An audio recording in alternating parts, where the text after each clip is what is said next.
hypnotic dance. She holds me here with only a glance. She's over me. She's over me.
Ladies and gentlemen, boys and girls of all ages, wherever you are out there, day, night, morning, evening, whatever time you're working with, we are the Paranormal Portal. I am Brent Thomas, your host, and I'm absolutely thrilled that you're here with us on our Wednesday Hump Days Eve live stream on YouTube only. So this is like the VIP show, and I've only used that joke about 400 or 500 times, so I think I still got some tread on that tire maybe, but we'll see. But welcome to the show, and I hope you've had a great week so far, and hope you're enjoying the downhill slide now on your way to the weekend. And I'm certainly thrilled about it. And before I go any further, let me welcome my good friend and co-host, Mr. Longbeard. Don, how you doing? Doing good, doing good. Oh, I didn't. Did you see those posts I did about almost dying on the way home on Sunday? You know, I saw that traffic-y stuff. I don't understand exactly what happened, but dude, do tell. Well, so we're heading up 95. We get up to Kootenai Cutoff where the Walmart is. So anyhow, we're sitting in that. Okay, so you've got the left-hand turn lane. You've got the left straight lane, the straight through right lane, and the right-hand turn lane to go to Walmart. Right. Well, we're in the right-hand lane to go through. And all of a sudden, we look up, and we see this big Ford pickup just gets smashed from the back, and it's facing, we're heading north, it's facing south. It gets slammed into the big, it was crazy, but anyhow, I got pictures.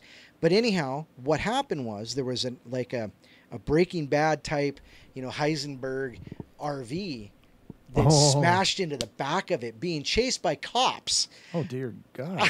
Wow. And so anyhow, it smashes in the back of this pickup. It hits it kind of like in the right backhand end and just smashes it into and then the RV goes through the light, that big intersection right there. Right. Goes through the light, and all of a sudden it veers left, right? So it's coming left. It's facing east. I'm sitting on the east side of the street. Left, right? A flaming fireball stops 15 feet from my driver's side door. A flaming fireball? Yeah, because the RV was on fire. Oh, man. I was like, not good. Yikes. So, we pulled off and we pulled over into, North 40. Yeah. And, oh, man, when we were sitting there, the cops were on them so fast. I saw the AKs or the ARs. Oh, I saw the pistols. They were all over him. The second, both the front tires are blown out. The undercarriage is on fire. The only reason the fire got put out was because the radiator leaked and just spewed all of it out. I was like, oh my God, let's get out of here. Oh my God. So we pull over to North 40, get out, we watch it from there. Apparently this guy, there it goes. No, you're good. You're good. And am I still here? Am I still here? I'm still here. I'm still here. Okay. So anyhow, apparently the guy was I guess he was just blazed out of his mind and didn't want to face any kind of justice at that point. So they were just trying to pull him over because he was apparently, he'd been swerving all over. He came off of Upper Pack Road, which is up by Samuel's, past my place. So he yeah, thought he thought he was going to outrun the police in a guess so. RV. Yeah, I don't know. Wow. I was just like, wow, there goes Heisenberg. We'll just sneak into this campground and they'll never find us. Oh, look, it's Mr. Walter White.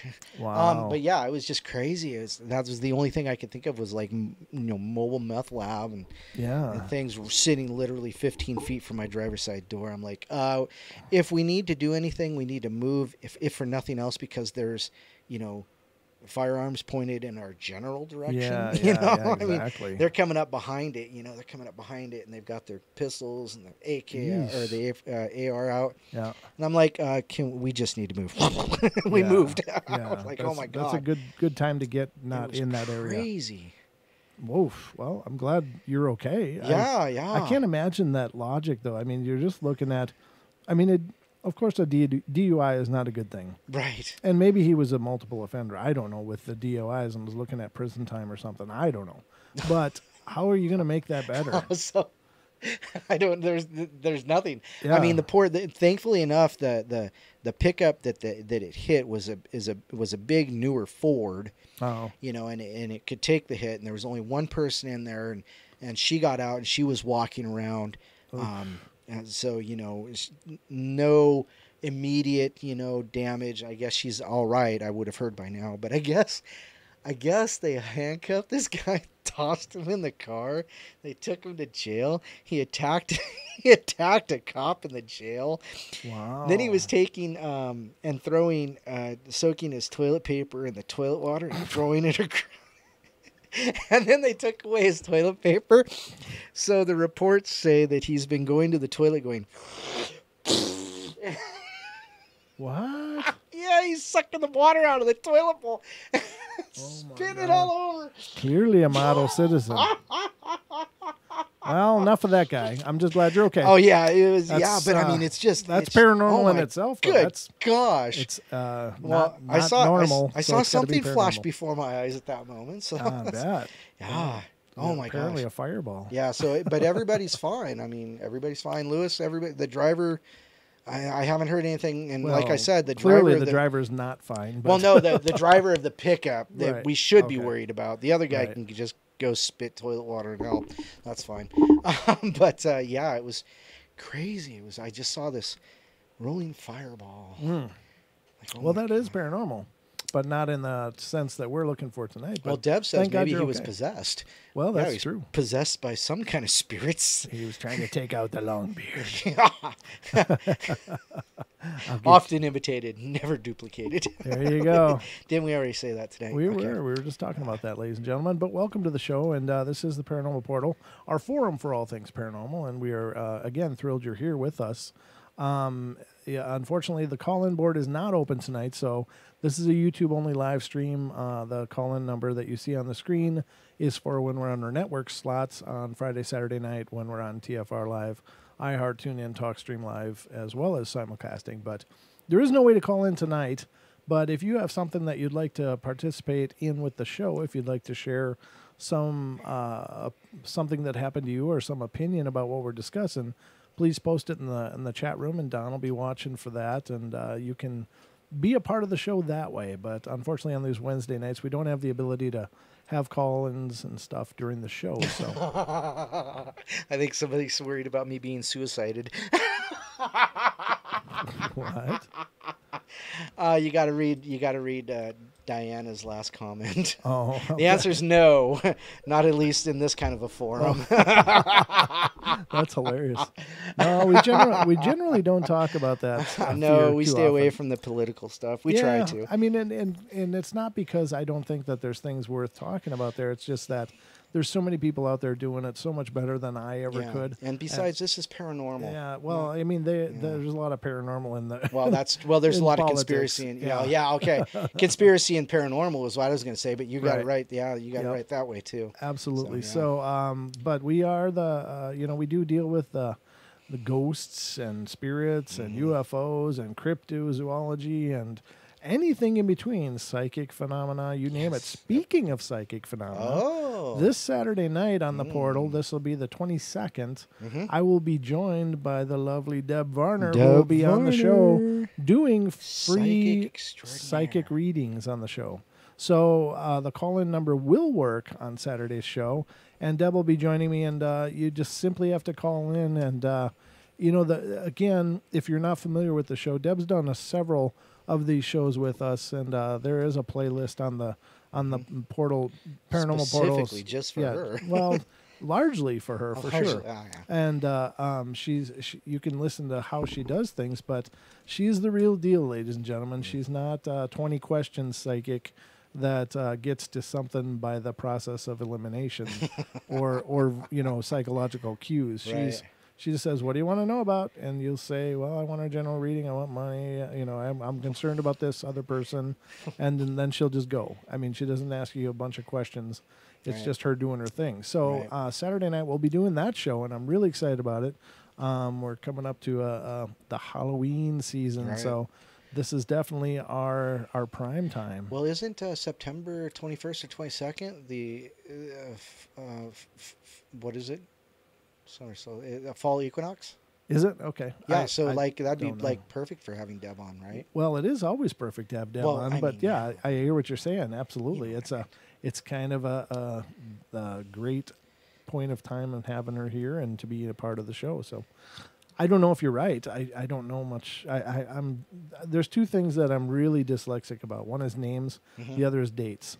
I just can't seem to remember names to save my life for the most part, and I don't know when the hell anything's happening. So I just know when to be here and do the show and to keep you guys entertained. So tonight what we're going to do is a show about haunted places and other paranormal hotspots. Now, this is a really cool subject, and the point of this is that there's some places that just seem to gravitate and magnetize themselves for paranormal activity. There seems to be vortices, whether it's ley line convergences or it's a situation where a location has had a lot of trauma or a lot of psychic charges around it. Can even just be a house where people were perhaps extraordinarily happy or extraordinarily sad, or just wherever people have been that has been really emotionally charged seems to really be a magnet for these things to happen. Now, many people talk about portals in the paranormal, and the portal theory, I really believe there's something to that, not only because the show is named Paranormal Portal, but because I think that it definitely explains a lot for the ability of some things to move in and out of spaces, and people experiencing a real wide array of paranormal phenomena, and it's hard to understand how come this is happening here. Well, perhaps it's a portal. Now, unfortunately, we just don't know a whole lot about how to study those kind of things because there isn't a whole big science that deals with what am I trying to say? Extra-dimensional portals and stuff. Sure. I think there needs to be, and I think that's one of the things that Tesla was probably alluding to when he was talking about when the sciences explore wholeheartedly the unseen, we will make many more advances than all of history combined. And I think there's something to that, but could be portals that were formed either willingly or perhaps through ritual in such ways like that, or through certain tragedy or imprints creating a vortice of sorts. Now, there are several specific hotspots when you think of paranormal activities, one of which would be insane asylums, another would be hospitals, another would be perhaps even convalescent homes. Ships? Yeah, ships. The Delta Queen? Well, yeah, I mean, there are haunted ships and stuff, but I don't think ships as a normal, like if you talk to me about a hospital anywhere, I mean, it doesn't surprise me at all that there's paranormal activity going on there because people are, have passed away there. There is tragedy. There is, pain and agony and so much of a charge. And so the idea that there would be a magnetized environment for paranormal activity is a given. I mean, there's just always hauntings at pretty much any hospital anywhere. Another one would be prisons. Prisons are very, very desperate and sad places full of people being basically caged. Mm-hmm. And whenever you have that kind of a psychic imprint and so much agony and regret and pain and hopelessness, they become vortices of sorts for negative activity. And, there's others that, many churches, for example, are haunted because of perhaps the worship, the funerals, that took place in there, and, the pain people were in when they came in and, were just laying their souls bare to their deity. And so many other places can be haunted in terms of ritualistic practices. Clearly, anything with the occult can be a paranormal magnet, and that doesn't necessarily imply negativity. So I hope you guys understand when I use the term occult, I'm not saying, oh, devil worshippers. Right. I'm talking about just any kind of ritualistic practice, and many, and most ritualistic occult practice is positive. It's not worshiping demons or evil or a devil or anything. It's just people worshiping in a way that makes sense for them, and they are very kind and good people. So, wherever those places of worship can be are real hot spots as well. But sometimes it can just be your attic or your basement. And why is that? Especially your basement. Especially my basement, exactly. Yep. So what do you think of these paranormal places, Dom? I think I would love to visit some. And we have a couple around us here in town or in this area. And, I'd really like to visit something like that and experience something, that's why I'm here. I want to experience something, and tonight may be your night, Don. Maybe. I'm excited. After the show, Don and I are going to be doing a preliminary investigation at a house that I've cleansed before and felt a very strong presence. And so we're going to head over there tonight after the show and just do some preliminary investigation to try to find out who is there, why they're there, and what's going on. And we're going to look into it. So if we get any great material, of course, you can look forward to hearing it here on the portal. We will definitely bring that to the show as well. It's something that I'm very excited about. Yeah, that's going to be fun. So yeah, I'm just going to bring a DSLR camera and EVP recorder, and we're going to just walk through. Did you find your EMF?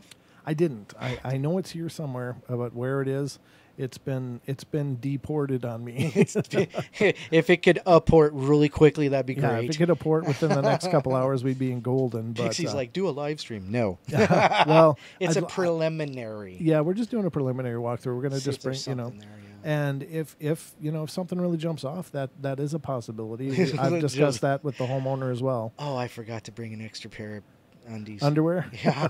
and your spatula to scrape with? Just in case. No.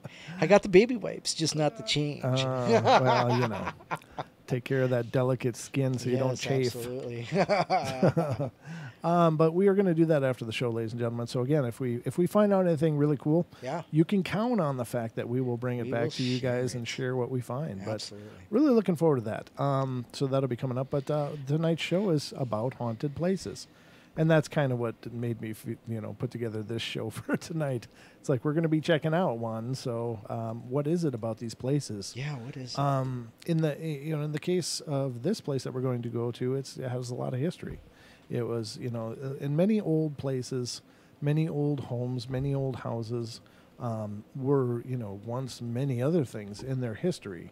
And so, especially if you look to the East Coast, some of those homes have been repurposed about 15 or 20 times for many different things, makeshift hospitals, makeshift, this or that, or, other group homes of some sorts, and they may or may not still be a home for people.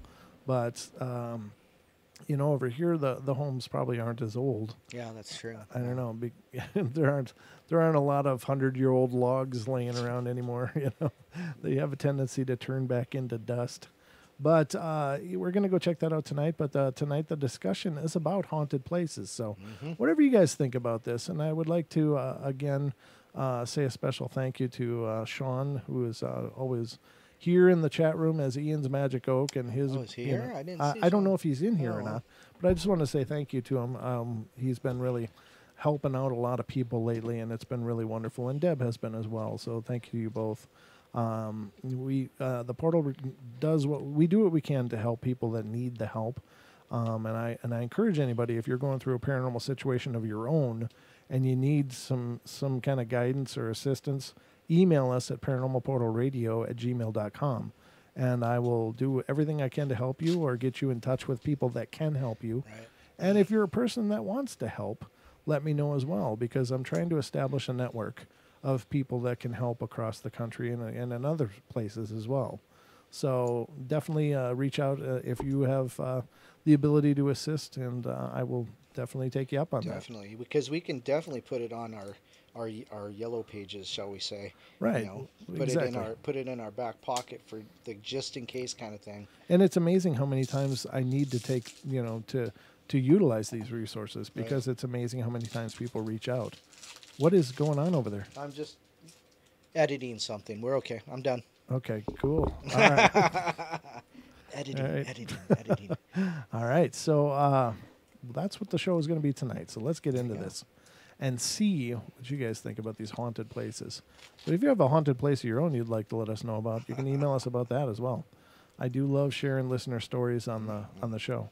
I got to look. I think for Friday's show I got one email to read, but let me double check here. Oh, that'd be nice. It would be. I think, yep, I got another one from MCAT. So, MCAT, thank you again for your submissions. You've been keeping it interesting here on the portal. And just to remind everybody, unfortunately, I will not be here for the Friday or Saturday show this week. Yeah, Don just can't be bothered with no portal. Yeah, can't be bothered, none. No, I've got No, she's got things to do, see? No. It's fine. It happens. Stuff happens. It happens. Sorry. Real life does happen. But that's the advantage of having Deb on. So yeah, Deb will be great. She's always wonderful. So again, Saturday's show, Deb Varner, free psychic readings here on the portal. And if you want to, I should say this as well. And I'm sorry, I'm going to get to stories actually eventually here. But if you're looking for a reading of your own, but you don't want to do it on the show, but would like to reach out and have a reading, Deb does have a group on Facebook. It's Purple Mystic Readings by Deb, and you can just search Purple Mystic Readings by Deb.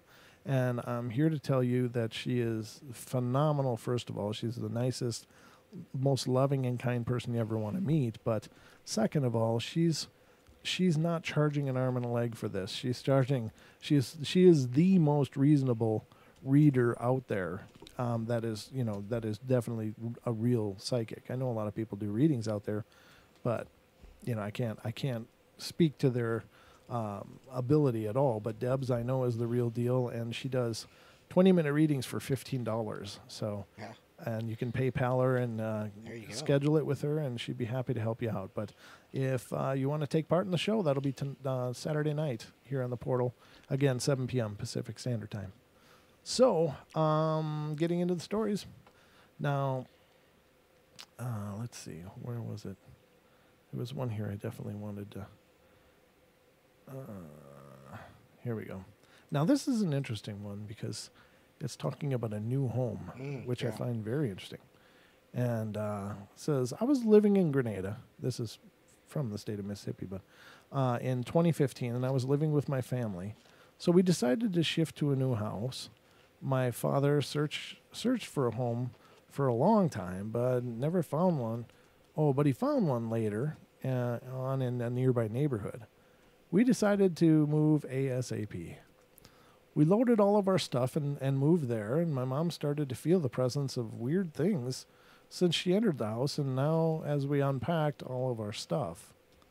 It was midnight, and we all had our dinner and went to sleep.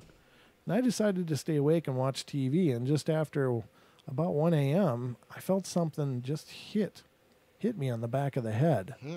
Then after a few minutes, my brother screamed from the washroom that he just saw a girl behind him in the bathroom mirror.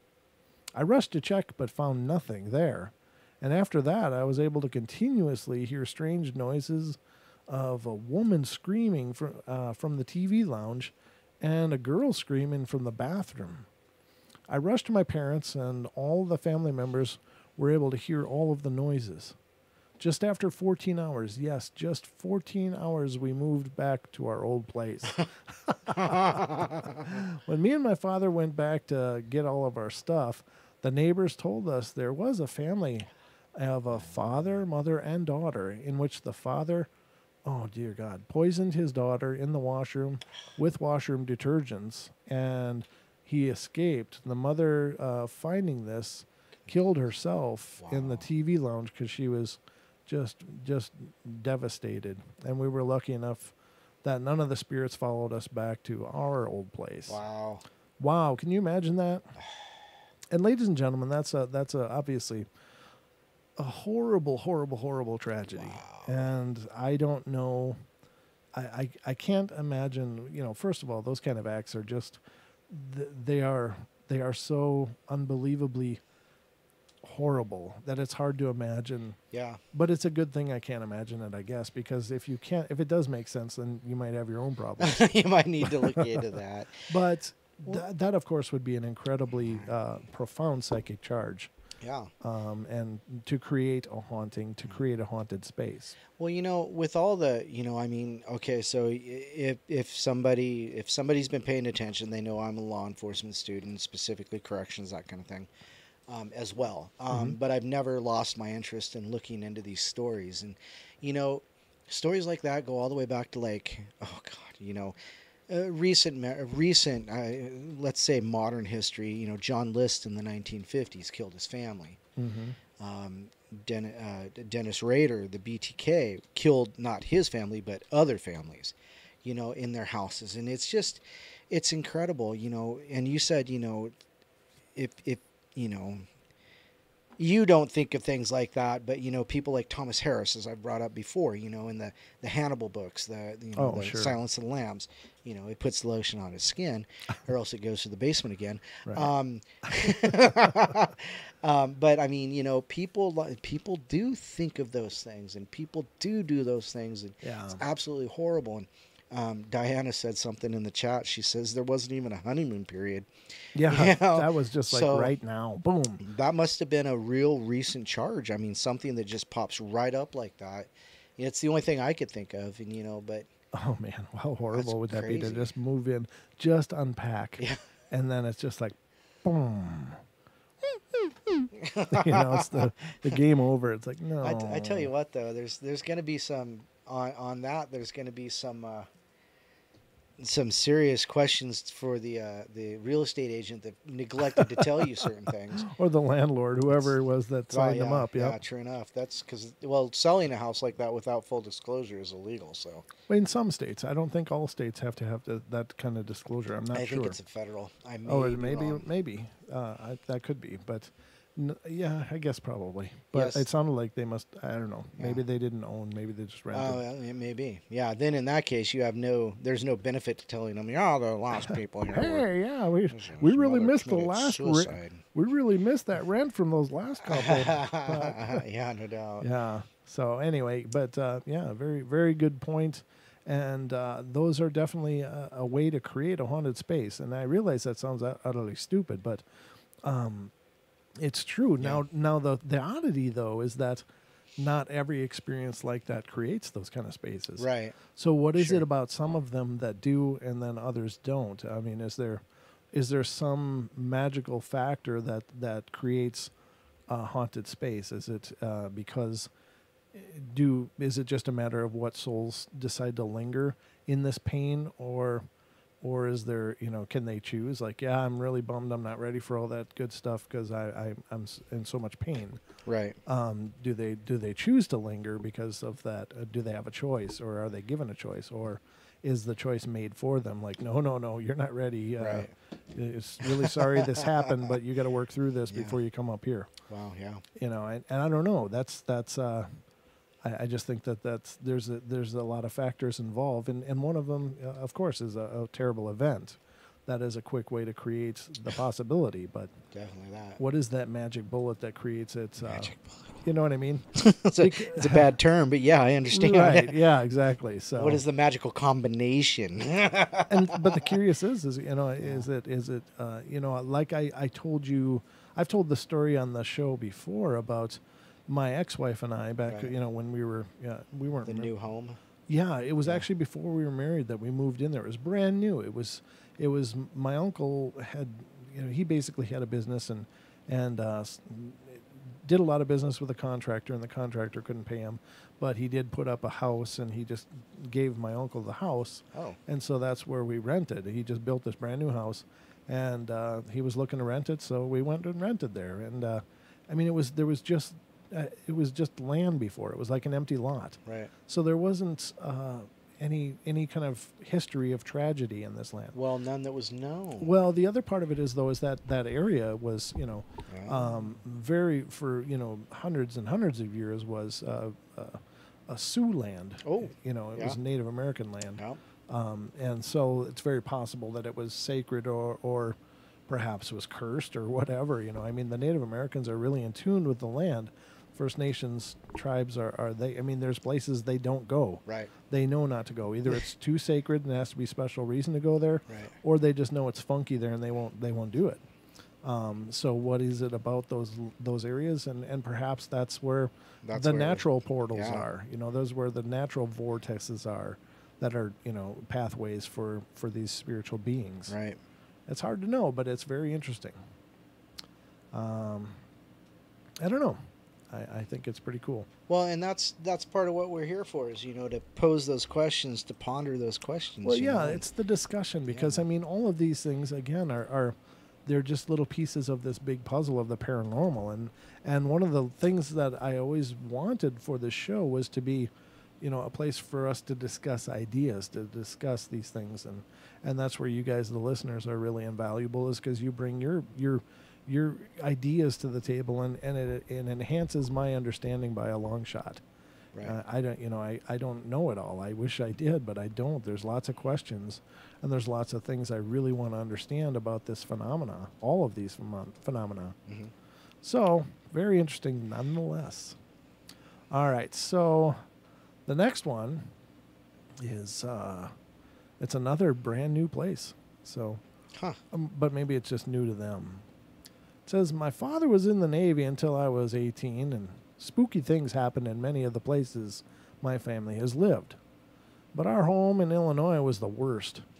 My parents planned on retiring from the military, so we bought a brand new house. We lived there from about 2006 through 2010, and my 8th grade to junior year of high school. On move-in day, my dad, an excitable yet skeptical man, came into the house all flustered, asking if anyone had come outside, but nobody had.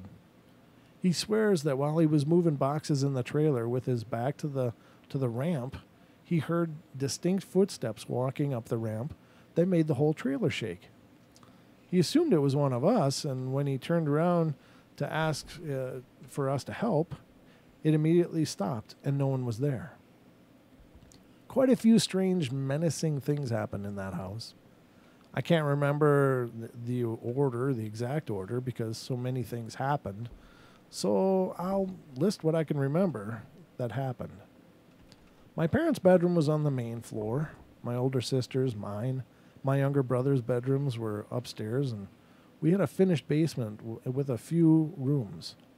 My parents' bedroom light turned on while my dad was lying in bed, and my mom was folding clothes in the room. We regularly heard footsteps. Once I came home while only my mom and brother were home, and I went straight to my room to change. While I was on the stairs, I heard footsteps running across the living room. My brain did not register what I heard at first, and I continued to my room, and my mom called me a minute later asking if I was home and why was I running. I said, I thought it was my brother who was running. They were both in the basement. In the basement, we had a bar that was its own room with French doors, and everyone in the family has separately heard footsteps above them in that room, to the point where we thought someone came home.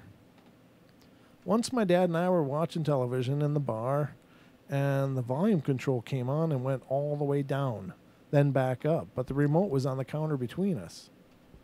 My brother, dad, and I were home alone and watching a movie in the basement, and we heard a loud metal pop from upstairs. We investigated, and we realized that the French door to my parents' bedroom that they kept latched shut and would regularly use the other door was open. It was difficult latch to pull. My sister would hear footsteps come down the hallway toward the rooms almost every night for several months. At first, she would lose her laptop and pretend to be sleeping, thinking it was my mom coming to check on us, until one night she realized there were no footsteps leading away from our rooms. I remember having a dream that woke me up in bed. Everything was the same in my room, but there was a large, opaque black mass in my doorway that would shrink if I looked directly at it. It gave off a dreadful vibe. I woke up from that dream lying in the same position in my bed. Soon after, my sister and I were in my room talking about a magazine photo of Vile Velo. I don't know what the hell that is.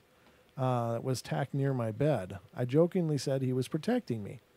And a small painting of Archangel Michael striking down a demon that I had on my dresser leaning against the wall slammed down by itself. We hightailed it out of the room.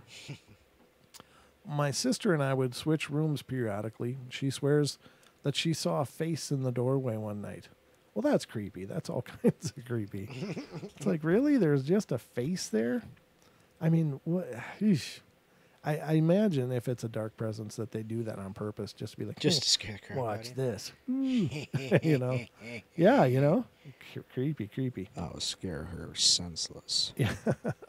Once my sister left for college, I permanently moved into her room because it was bigger, and my brother, whose room was at the other end of the hall and connected to my old room via shared bathroom, was around 11 years old. I remember that I was half asleep when around midnight he barreled into my room, a Nerf gun in both hands. He swore that his bathroom door opened on its own, and he begged to sleep with me.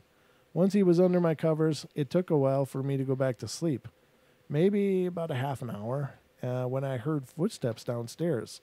Our floors were wood, and we had a basement, so they were loud. It sounded like heavy boots stumbling around, like someone was drunk. The peculiar thing is that there was a wine rack by the stairs that always clinked when you walked by it.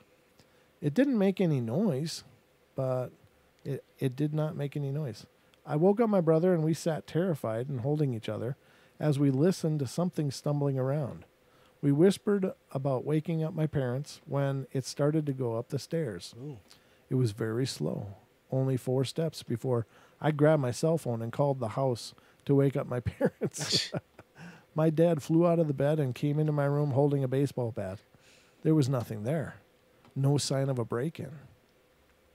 I believe that something tried to possess me. I'd just gotten off the phone with a boyfriend one night it says with a boyfriend. Apparently there's a few. One night. And I lie in bed for just a few minutes, and I felt very cold.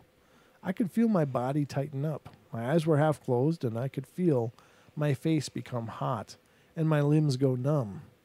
Suddenly, I heard what I can only describe as a wind tunnel, rushing air that was deafening but no wind. Suddenly, I heard what I can only describe as wind. No, I already read that part. My face contorted in what felt like an evil smile that felt unnatural. My hands, which were resting on my stomach, moved down to my pelvis. At this point, I was actively fighting it. I was screaming, well, no, you don't. That's what I'm going to say. Yeah. It's not what was written in my head. And that it was my body, while trying with everything in me to move. It stopped in an instant. I hysterically ran to my mom, who years later admitted that the exact same thing happened to her. Wow. I know this sounds like a bad creepypasta, but I was terrified, and my mom is a very superstitious person. Plenty of other things happened that I will probably remember another time, but I believe there were multiple entities in that house, some good, some bad. My family nearly fell apart in this house, and my parents nearly divorced. I fell into a severe depression, and my siblings were struggling with their own battles that they do not like discussing. We moved to Virginia after this, and other things happened, but I suppose that is for another time. It says, we researched the history of the property. My brand new subdivision was built on, and it was previously a corn farm. O'Fallon used to be a huge KKK town, and this farm had a barn where there were lynchings that were held. That's terrible. Ugh. So there's also the Hokla Mounds, the largest Native American village in the Midwest, only a short drive away. And I believe the land is imprinted, as a neighbor once told us about their problems with lights coming on and doors opening. I don't know if their experience was as intense as ours. Very cool story, though. Very creepy, right? Yes. Yeah. But that's a very active house. Now, the house I was telling you about, Don, that's the house where I first saw the orb, and the first time in my life, floating right past my eyes. And right. That's the house that the water went cold. Cold water, yeah. Yeah, and that's the house where my ex-wife would hear footsteps all the time. I never heard the footsteps that I remember, but we had so many experiences there. Right. And it was a weird house, I guess is the best way to say it. I never felt afraid. She did, but I didn't. Right. But again, I don't know what's wrong with me. That stuff just normally doesn't freak me out. Not to say that I couldn't. I don't want to challenge the universe to prove me wrong. But just, when these things have happened to me, I've never been like, oh my God. I mean, they just happen and you go, oh, wow, that's a little strange. Yeah, no doubt. And you just kind of follow your gut at that point. It's like, how does it feel? I mean, when something odd happens like that, I'm just like, that's the point where I just let go and just like, well, what am I feeling? Is it a horrible presence, or is it just, using an empathy? You know what I mean? Right. And most of the time it's not. It's just something's there and they just want to make sure you notice. It's kind of apathetic. Oh, whatever. Yeah, I don't think it's apathetic so much. No. I definitely don't experience apathy with it, but it's just, it doesn't really freak me out. Right. It's just been so funny. We've got the ghost detector going. Not a darn thing, huh? Not a darn thing for several shows. It's like whatever was going on, I guess they just bailed on us. Yeah. So these guys are boring. I'm not going to watch their YouTube. Yeah, I've heard that story before. Oh, gosh. Can they get some new material? Can they at least write something?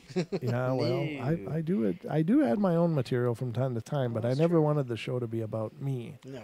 I like to be about you guys out there listening and your stories and what other stories we can find, It's just really cool. I think it is. I think it is, too. Dang right, Don. You better. All right. All right, so that was a good show. That was a good story, though. I like that one. Yeah, it was a good story. Yeah, absolutely. I felt good about that one, Don. You? I was liking it. What do you give that story, your buddy? I give that a I'll say like a 7.75 out of a 6. All right, we'll go with that. All right, so this is another one. Ghost in the chair. Ooh, ghost chairs. Now, this is, there's so many stories of haunted chairs. I think it was Ghost Adventures that there was a chair that anybody that sat in it would experience the feeling of being shot. And what did they do on Ghost Adventures? They sat in the chair. Oh, God, I love that. Did anybody get the feeling of being shot? Yeah, so I think Apparently Billy, it wasn't Zach. I think Billy, well, no, Zach had somebody else sit in the chair. Of course. Of course. It's just so funny. What's that creepy noise in the basement? I don't know. Let's send Aaron. Meanwhile, I'll be in the command center monitoring the video. I'll come get you. I love Ghost Adventures. I really do. That's a great show, and it's it's very entertaining, and I like the guys on it. There was only one hang up I had with it, and it was that for a while it sounded like Zach Bagans was trying to be like Captain Kirk. He was doing these weird long monologues about things and being dramatic, but he's since gotten mellow. He's mellowed out a little bit, but it was kind of when the show was a little new and starting to take off, so I think he kind of went through a rock star phase there for a while. Oh, no doubt. But I think he's mellowed since. And I enjoy it. I enjoy it. And Aaron's pretty hilarious. And Lady Death says she falls asleep to it. To Ghost Adventures. I guess so. This is our people, Don. This is I our know, people. I know. They're not phased by anything. They're like, that's passe. Yeah, they don't go to bed listening to waterfalls and stuff. Not our people. No. Our people listen to like creepy pasta and go to bed. Yeah, well, Lady Death listens to us and falls asleep. Well, I don't know if that's good or bad, but it's just whatever. our soothing tones. They're the dulcet tones of Dawn and Brent. Absolutely. Oh my goodness. Yes, We have indeed. some really confused people. We do. But the Paranormal Portal is growing, ladies and That is gentlemen, true. and we have more and more people all the time, and that's really exciting. But as it's growing, so is the amount of commitment that we have to make to it, and we're doing our best to keep up with it and to keep adapting and evolving the portal to its new and growing sizes. But it's also taken more and more time and commitment and resources. So if you would like to help us out to support what we're doing, that would be really cool. It's certainly not free to do this show. It's a labor of love for us, and if you want to help support what we're doing, please head over to paranormalportalradio.com. We got a shop over there, and nothing's exorbitantly priced, but if you want to share your love of the Paranormal Portal, then pick up a T-shirt, a ball cap, a hoodie, or whatever you need, and fly the flag. There you go. Yep, fly We the might have to flag. get one of those too. Dang it! Yeah, I was thinking about that. but it's all in my head. The things that I want to do. The problem is I just it's the cash. it is. It's just It comes down to the cash. That and it takes such a commitment of resources, and I'm already just I know. Juggling about 15 things for the show. Right. Not to mention my other life that is involves a 3-year-old that loves attention. No doubt. So I'm just doing my best to wear all the hats I can. I've had some luck in my studio and getting that together too, so I'll be able to help put some content up too. And we talked about maybe an exclusive Don Longbeard collection or an Aether Archives collection, whatever that may be. So absolutely. And I got some T-shirt ideas. Sure. Cool. Why not? So we're gonna bring more to that offerings on paranormalportalradio.com. But if you want, just check it out. Let me know what you think. If there's something you'd like to see that's not there, I certainly can get her done. It's just again, I just need to know what's needed, and then I'll be sure to do it. One of the things that I hope to put out there, there's a few things that that we're working on. One of which was.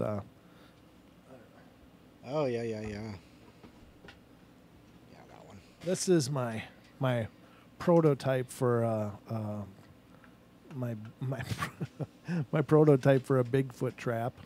And this is what I'm working on here. So I've made this. It's when you build a trap, you got to use a design that's been proven, true and trusted. And proven. Yeah. What trap has been used more effectively and shown itself worthy over the time than a mouse trap? So this is my Bigfoot trap. It's not functioning really. It's a wall mount, but I think it'd be kind of fun. So if this is something you'd like to see and to buy for a Bigfoot enthusiast of your own, let me know, and I can. Know somebody who's going to want one. Well, good. I hope there's several people that'll want them. Mr. Pixie, apparently he collects things. All right. Well, Mr. Pixie, if you need one of these of your very own, let us know. I can make to order. I don't have. I only have one built and one part way built, but that is one of the items that I'm going to be introducing. Mr. Pixie needs one. I think there's several people that need them, but well, that's just me. I'm not sure what kind of price point it is, but I'll figure that kind of stuff later. But that's just an idea of things that I'd like to include on the show. And then the goblet that's back on the desk there. You probably can't see it from here, but there's several things. So yeah, more things coming, ladies and gentlemen, as we bring out our holiday collection here on the portal. The holiday collection.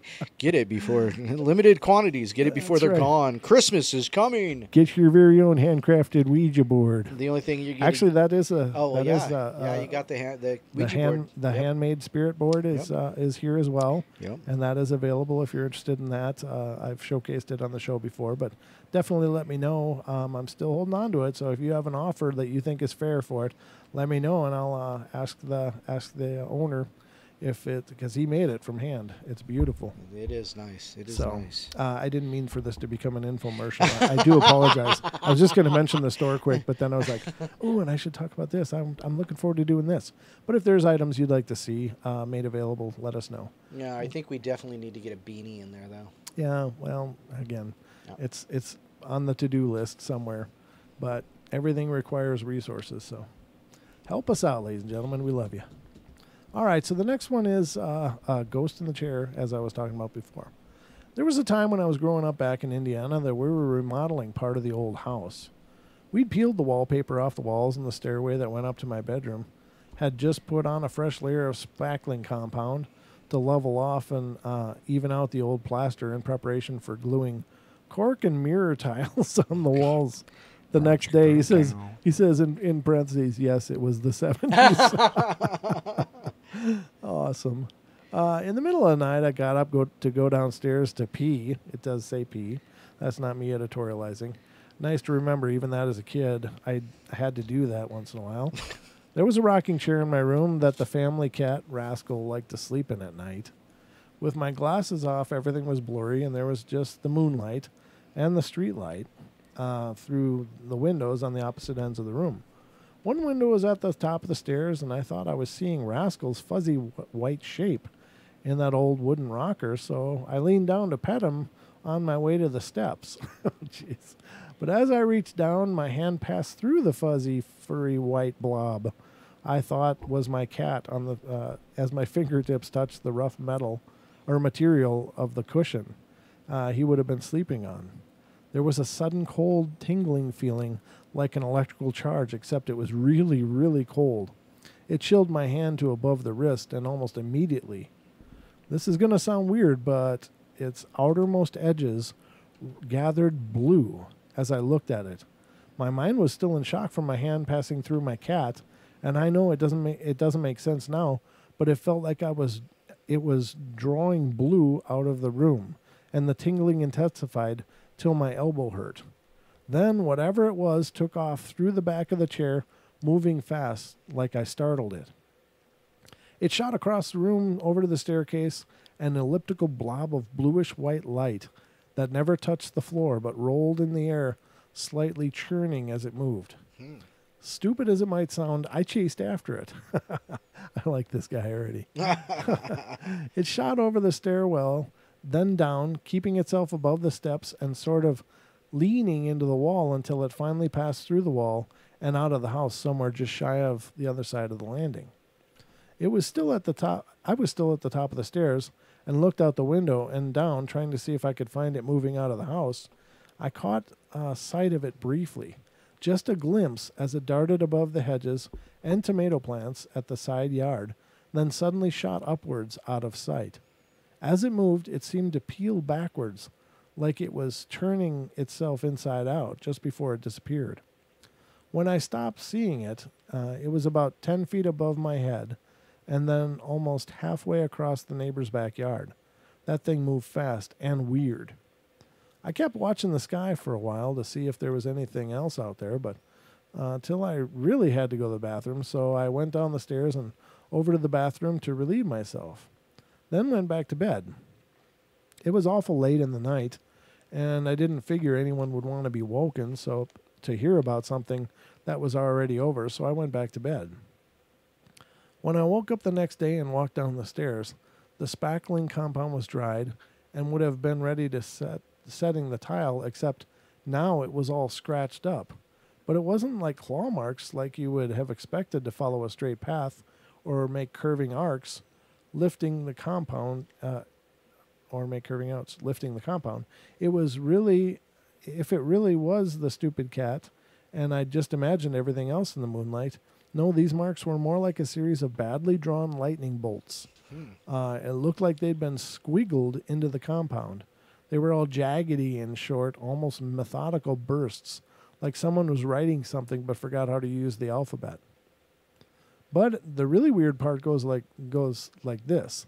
The spackling compound wasn't dragged through. I don't know how to explain this, but hang in there with me for a minute. Imagine dragging your finger through some cake frosting.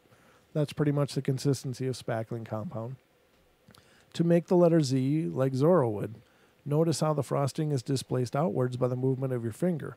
Notice how the heaviest amount of frosting ends up in a little pushed up at the edge where you lifted your finger away from the cake to lick the frosting. Now, it says, notice how the frosting... notice how the frosting lifted up with you to follow your finger as long as it could before separating and falling back slightly. Now, here's the really weird thing. With these markings on the wall, there was no heaviest edge or end anywhere, period. All along those jagged, letterish shapes, the displacement was even, as if you'd start at the center of each axis and pushed evenly outwards to displace the mud, and that's what you call spackling compound. Even smooth, uniform displacement everywhere. Plus, when I said these things were letterish, I mean that they were fairly uniform height and consistent width, pretty much like you were scribbling something down in a hurry. Yeah, I know, aliens, space ghost graffiti from the other side, but this really could have been some kind of writing. It looked that intentional. Know what I mean? Believe me, my brother and I studied these markings for a long time, twisting around to look at these things from all angles, even holding up a mirror to look at them backwards before we had to smear on the glue and tile them over. Well, that's too bad. I wish I would have gotten a photograph. Yeah, no doubt. That would have been something worth recording, but perhaps I didn't have one.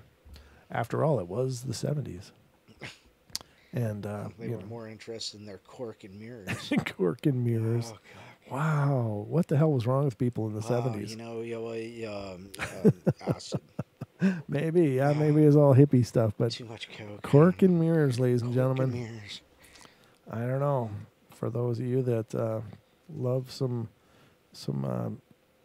mirrors, there you go. Retro 70s. Yeah. Good lord. Good lordy. 70s throwback day.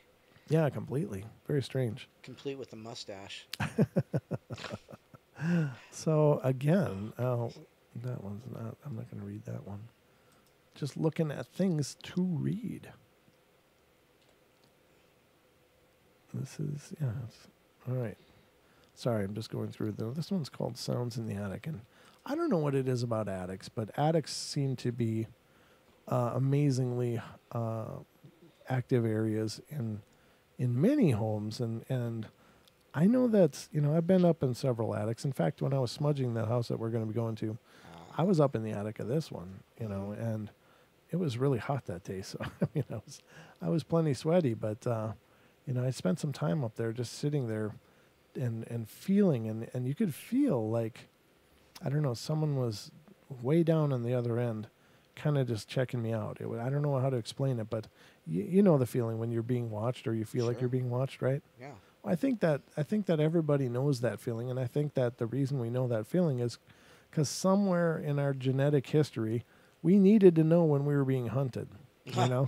Because if you weren't aware when something was watching you, you became something akin to a poop shape somewhere in the forest floor. Oh look! A tiger came through here and pooped a Brent. I could tell. I've seen that log before. That's a Brent. Absolutely, but there's just these senses that we have that maybe we're not as acute as they once were in our long distant past, but they're there and they come on. I can't tell you how many times I've just had that heavy feeling like, I don't know, I feel like I'm being watched, and sometimes even out in the forest, which is extra creepy. But especially up here, I don't know about these forests, but damn, I always feel something heavy out in these forests. Thick and old. They're very feral, yeah. And I imagine there's a lot of energies about in these forests, or beings, or both, or whatever. But so I don't know. When I was up in this attic, I could feel it there. Right. And the gentleman was saying that he felt like something was up there with him too, and when he was working on his wiring. So very interesting, very profound, and I don't plan on going up there again tonight, but maybe. Aw. I don't know. I guess we could give it a shot. It's, That's okay. Don will check it out. I'll be in the command center. I'll be waiting in the safety of the command center as Don ventures up into the attic with the voice recorder. Oh, goodness. No. But you know what I'm saying. It'll be a great experience. No worries. But yeah, I don't know. I don't know how much time we're going to exercise at it tonight, but Right. we'll give it a shot and see what we come up with. Turn on a couple recorders. And Right. Yeah, exactly. Now, let's see what this one says. A few years ago, a friend of mine rented an apartment in an old house. A year after he moved in, he started to hear footsteps from the attic above. He told us about it, and we laughed and told him he was paranoid and that he just hallucinated it.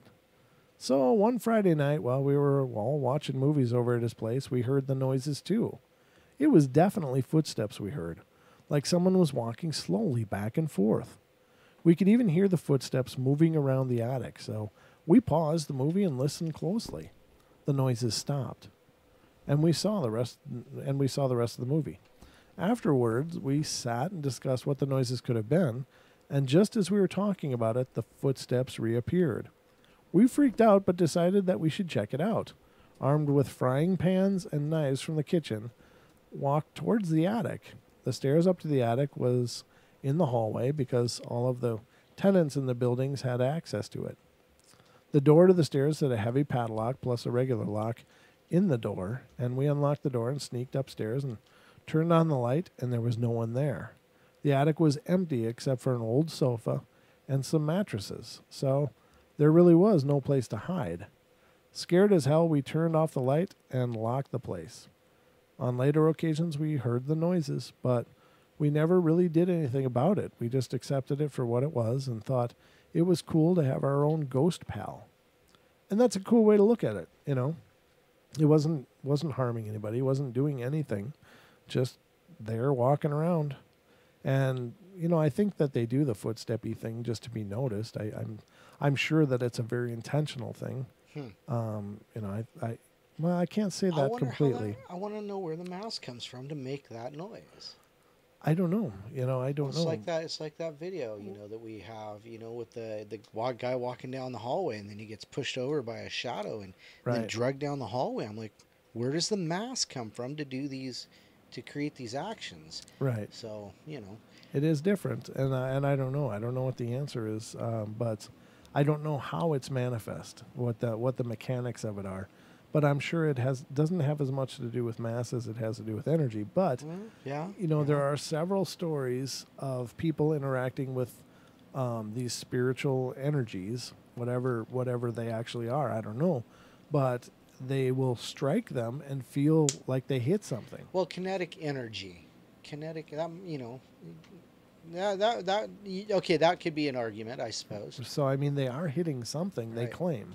Like I hit something solid, or at least had mass. It wasn't just, you know, in the empty air. So they, you know, apparently, what it sounds like, and this is just me deriving this from hundreds of stories, but it sounds like if you are being grabbed, then perhaps at least part of the entity can be grabbed by you as well, or impacted by you to some degree. Right. You know, I don't know if that is true or not. I've never experienced it. I don't need to be grabbed to experience it. You know what I mean? It's not one of those things that, come on, grab me. No, let me swing my hand, you know. Slam me into that one. No, you know, I'm not going to, you know, put that out there because I don't want that kind of interaction. Hands around my throat. You know, there's so many people that have experienced that. Yeah, true enough. You know, even to the point of allegedly leaving handprints behind. Yeah, which is all kinds of weird. creepy. Hey, I just noticed you have a Bigfoot button right above your head now. Yeah, I do actually. It was a gift from a friend. Oh, Yeah, cool. So I put it up there on the pole above me. It's our sentinel squatch. The Sentinel Squatch.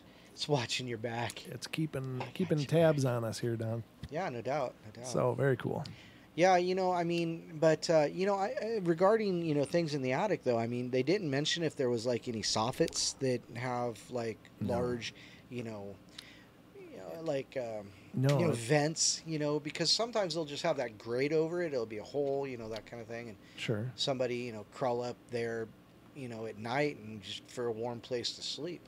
Well, there's been plenty of situations like that where people will hear strange things in their house at night, and then find a homeless person sleeping in their attic. In their attic, the crawl space. Yeah, exactly. I mean, that's happened on many occasions, and unfortunately, that's got to be absolutely terrifying.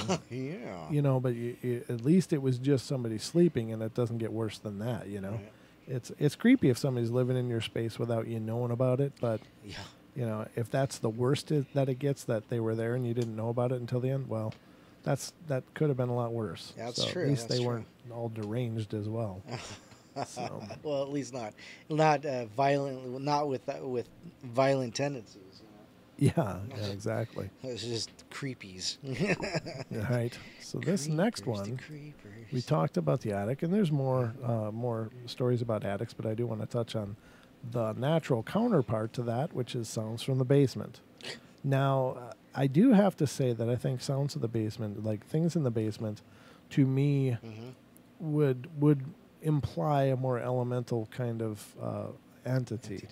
Not exclusively, but I think that they are attracted to the earthy energy, and tend to, if they're going to be in your space, they're going to be in the more earth levels. I'm making a whole lot of assumptions by saying that, but it's your viewpoint. But it is, and I'm certainly entitled to that. Now I don't. Again, the paranormal doesn't lend itself to study, so I mean, all we can do is just look at things, try to understand what could be going on, and throw out ideas. And that's my idea, is that I wonder why the basement. Why the basement? Well, what would want to be in that earth level more than an elemental?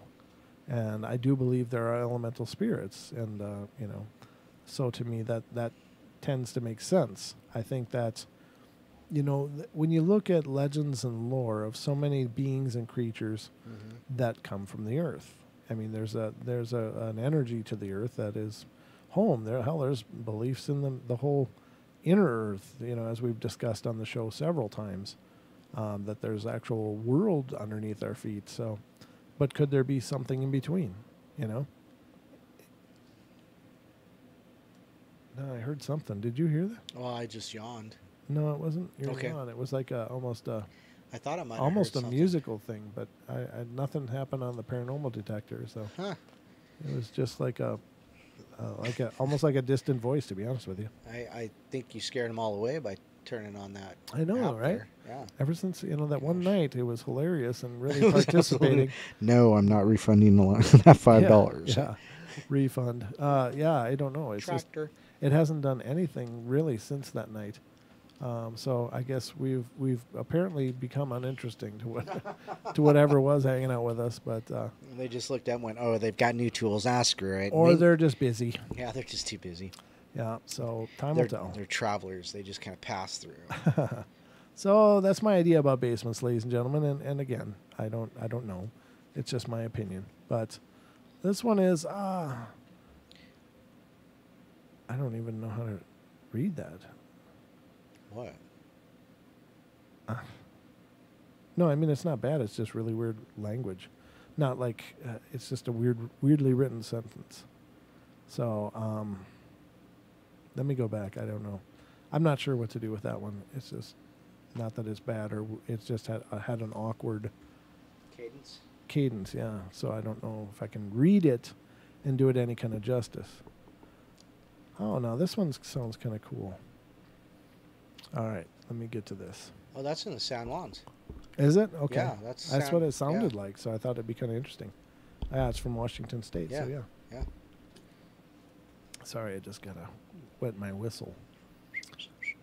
Yours is fine. Thank you. In the early 90s, I went to Orcas Island in Washington's San Juan Islands to stay with family and friends at an older estate nestled on 80 beautiful wooded acres. It was a hot August afternoon, and everyone but myself left to go play tennis. After lounging around for a while outside, I got hot and decided to cool off inside. The house was very lovely, so I gave myself a self-guided tour. I ended up in what looked like an attic space, saw a lovely wood-framed mirror of which I peered inside. Bum, bum, bum. Suddenly, I could hear voices around me, wildly talking in an attempt to be heard. Surprised and a bit shocked, I ran downstairs and flew outside. I was not going back in that house alone, and when the owner's son returned with my family, I asked who might be haunting the house. I was told there was a ghost in the house, and it was a woman who had killed herself several decades earlier.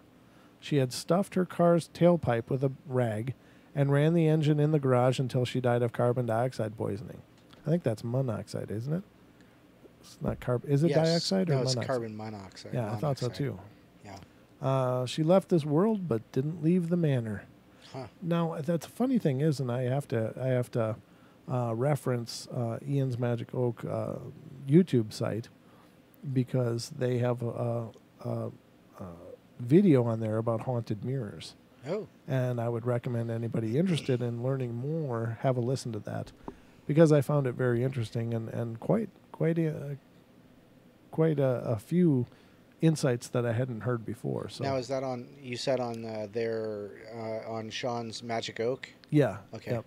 And I think you can, I think it's Ian's Magic Oak YouTube group, but it's also on Facebook as well. So you can find Ian's Magic Oak. Isn't that what it's called? No, it's just called Magic Oak. Magic Oak Right. Investigations and Eliminations. Eliminations. Yeah. Yeah, Investigations and Eliminations. You know So you can click on, find that YouTube group and, of course, join or like or whatever, because Sean's been a great help in many ways on the show as well as a guest, he and Joel. But they do a bunch of great videos, and they did one about haunted mirrors I thought was incredibly interesting. So I have to recommend that because here it is. Mirrors are incredibly mystic tools. They were, their history in the paranormal is about as long as there's been mirrors. There's been ghost or spiritual interactions with mirrors. So there's definitely some kind of magic about them. But I would be curious. It sounds like that Mirror of Erised, from Harry Potter. Right. But they didn't see anything. They just heard voices. But I wonder if he could have calmed himself, if he could have heard what they were trying to say. Right. This person doesn't say, or he or she doesn't say what they heard. They just heard voices that were talking wildly in an attempt to be heard. It's like, well, listen. Right. That seems like the obvious... listen. Right. Yeah. Does absolutely. that not seem like the obvious thing to do? Well, I would hope so. Right. Oh, so, he posted your interview with them, or Oh. his interview with you. Right, on the Paranormals and Coffee. Paranormals and Coffee episode 1, Brent Thomas. Yeah, it was a good time. It had a few technical glitches getting it started, but it worked out great. It was a good talk. I'm going to go ahead and drop his. Yeah, please do. I'm going to drop it his in Facebook the YouTube. in there. Yeah. Absolutely. So I think that there's a lot that can be learned about so many things. Now again, mirrors are something that, as I understand it, and I believed I knew this before I watched Sean's video about Right. mirrors, but mirrors are incredibly mystic objects in and of themselves. They can be positioned in such a ways as to, mirror reflecting mirror ad infinitum. Right. Is my grandmother had that growing up, and I remember going into her bathroom all the time and just, shutting the door, and there was a full-length mirror, and then there's a mirror right across from you on the vanity mirror, and it was cool to see my reflections go, in these arcing patterns on both sides. It was just amazing. But he talks about how, that's a great way to cue into other things, and he's very very cautious about his approach in it, but great information. So check it out. It's really cool. All right, so Diane, how you doing? D Swagger's in there. Who's in the chat room, by the way? Oh my goodness, yeah, we got a lot Deb, of people. Ruthie, in Pixie, Yep. Diana, Yep. Deborah again. Taz is in there. Taz, D Regula popped in. Hi, Regula. love you all. This is wonderful. Wow, yeah, MCAT's there. Yep. You know what? I don't see Renee tonight. Oh, Lady Death. Okay. I don't see Renee. I've been missing Renee. I wonder why that is. Okay, and Julia's here. Hi, Julia. Yeah. Excellent. And there was Brianne. Brianna is here. Excellent. Okay. Yep, Diana's there. Diane, Lewis, of Diana. course. Yeah, Lewis. Yeah. Okay, wonderful. yeah. And if we didn't mention your name, just give us a shout out on the Probably screen. because you're not chatting with us. I know it's hard to read stories in chat though. That's why it really helps when you're here. Oh no, I mean if they're not chatting in the chat room, that we don't know if they're looking or not. Right. We don't know who's here. Exactly. We just have to guess that the 15 people that are chatting as opposed to the 23 people watching. Is Bell, tennis, keto. Okay. All right. So continuing on, but please thank you all. We got 20 some. That's like almost 30 people in here at one point when I just started doing that. But I just wanted to acknowledge everybody because it really is cool when you guys come in, and I think it's. Oh, Lena. Yes. Lena. Okay. Welcome. Here. Welcome, everybody. Welcome to the show. Oh, you know what? I didn't put on it. Should I play that track, that new one that I wrote? Oh, just lightly yeah, in the just background? in the background. Yeah, sure. Why not? I wrote a new track, and it's really just a work in progress, but I want to put it on there if I can figure out where the hell it is. Magic Oak. That's what I wanted. Right. So take it away for a second, Don. Take it away. All right. I so load this up. there's Sean, Ian's Magic Oak Facebook that I just link I just posted in there, and I just found the mirror article, and I'll pop that in there, and when I can come back to it. But just excited for what's coming up.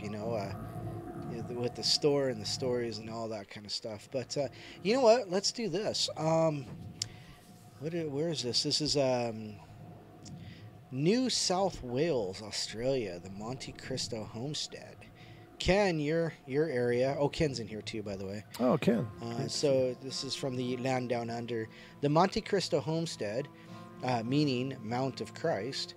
It sits atop a hill overlooking the township of, is that Junee? In north New South Wales. Oh. My goodness. And is claimed to be Australia's most haunted house. Built in 1826 by Christopher William and Elizabeth Lydia Crawley, the house definitely has its share of hauntings. It's a late Victorian house. They had balls there, meetings. They were socialites. They had 7 kids that grew up in the house. And then eventually in 1910, Mr. Crowley passed away due to blood poisoning. It's believed Miss Crowley only left the house in 2 occasions in the last 23 years of her life. She turned the storage room into a chapel and became immersed in the Bible until her own death in 1933. At the age of 93, also from heart failure due to a ruptured appendix, Monte Cristo, however, stayed in the family until the last member vacated the house in 1948. It sat vacant until 1963. Reg and Olive Ryan restored it to its original glory. They discovered there wasn't something quite right with the house. They came home one night to find the lights blaring out of every single window and door, only to disappear. Lights blaring out of, only seconds later to disappear. I wonder what that means. Is that like the lights were... Wow, okay. There was no electricity. Well, there you go. And the only source of light inside was a kerosene lamp. Well, there you go. Okay, question answered. Awesome. The stairs are also ripe with unexplained activity, with visitors complaining of a unforeseen force stopping them from proceeding to the second floor. Ooh. 1993, they had a ball at the Monte Cristo. A guest decided to use the toilet before retiring for the night, only to be greeted by a woman dressed in white at the top of the stairs who said twice, "Don't worry, it'll be all right. Don't worry, it'll be all right," before vanishing into thin air. It's also been on several TV series. On one occasion, a crew was served dinner in the dining room. One of the guests kept leaving the room with no explanation and returning to a seat a few minutes later. When asked, the gentleman said Mrs. Crowley kept ordering him out of the room, so to keep the peace, he obeyed. Wow, okay, so Miss Crowley's haunting the place too. Mysterious lights, children becoming sick upon arrival to the house only to return to normal upon leaving the grounds. phantom footsteps in the upstairs bedrooms, faces appearing in windows, apparitions appearing at the top of the stairs, and mutilated animals turning up in bedrooms are very common. In 2014, the Ryans still reside there and have opened their doors for tours and psychics brave enough to enter. Wow. Crazy. That is crazy. It is crazy. How do dead animals end up in bedrooms? Just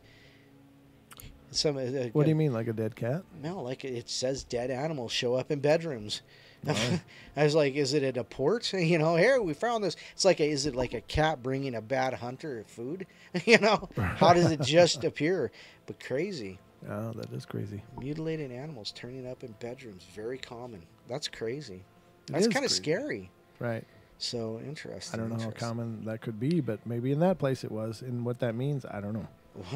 It means get the hell out. Now, that is an interesting thought that just occurred to me, too. In Slavic lore, ladies and gentlemen, there are the ideas that every house has a spirit. Huh? And it's not just the fact that a house has an energy. The idea is that they're called a domovoi, D-O-M-O-V-O-I. Okay. And they are these little impish beings that are protectors of each house. And I don't know... I don't know if they occur only because the people believe they do, and therefore they are in their homes, or if there is, that everybody has these things, but the Slavic lore has identified this and labeled it.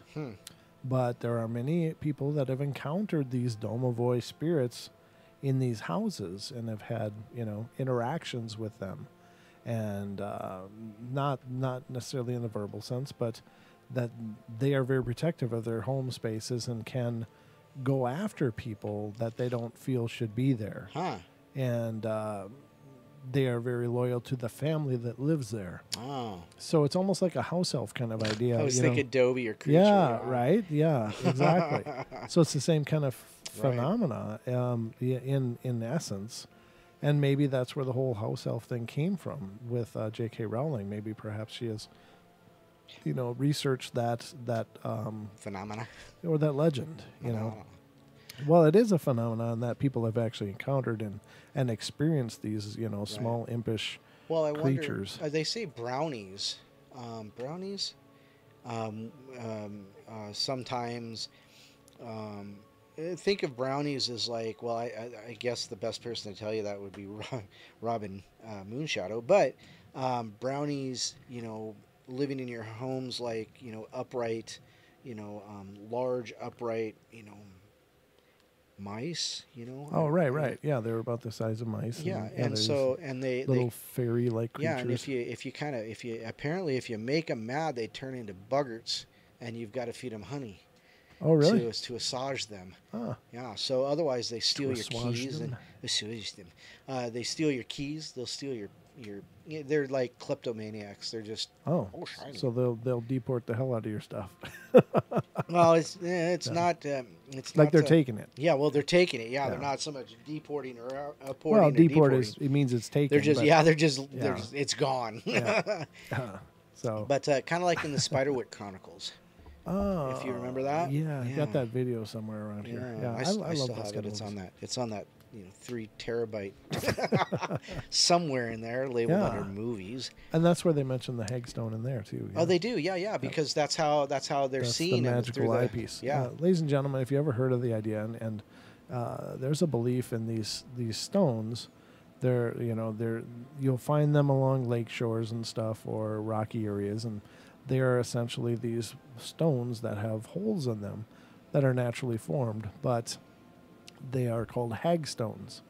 And again, I hadn't ever heard of that term until I saw a friend of the Paranormal Portal and a local person had posted information that she was down at a lake here and found 3 of them. So I decided to look up what is a hagstone.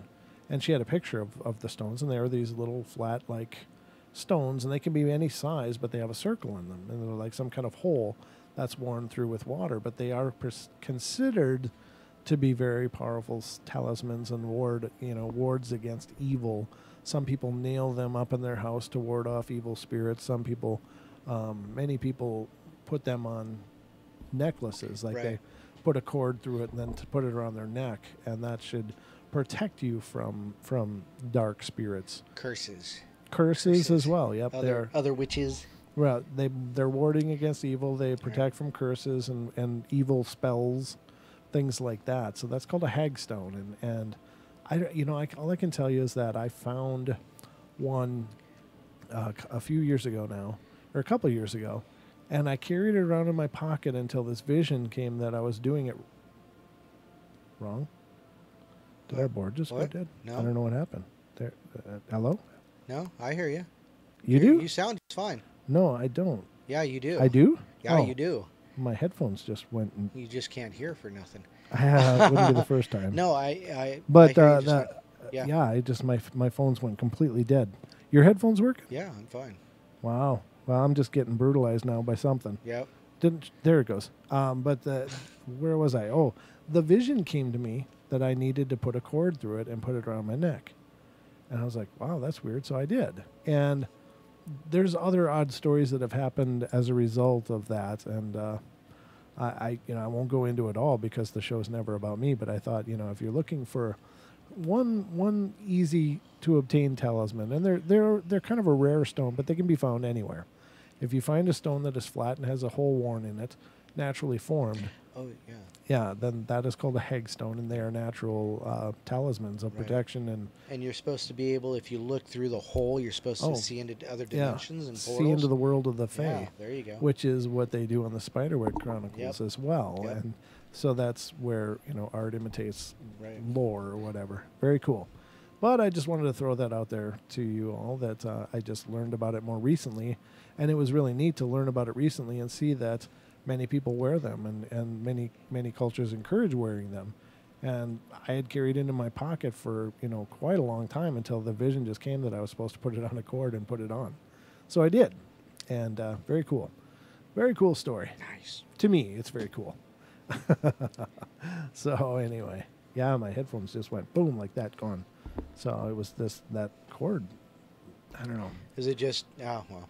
It's just the portal. It's the portal. It's the portal. Suddenly I had no sound in my ears at all. Very strange. But we'll continue on our journey here tonight, ladies and gentlemen.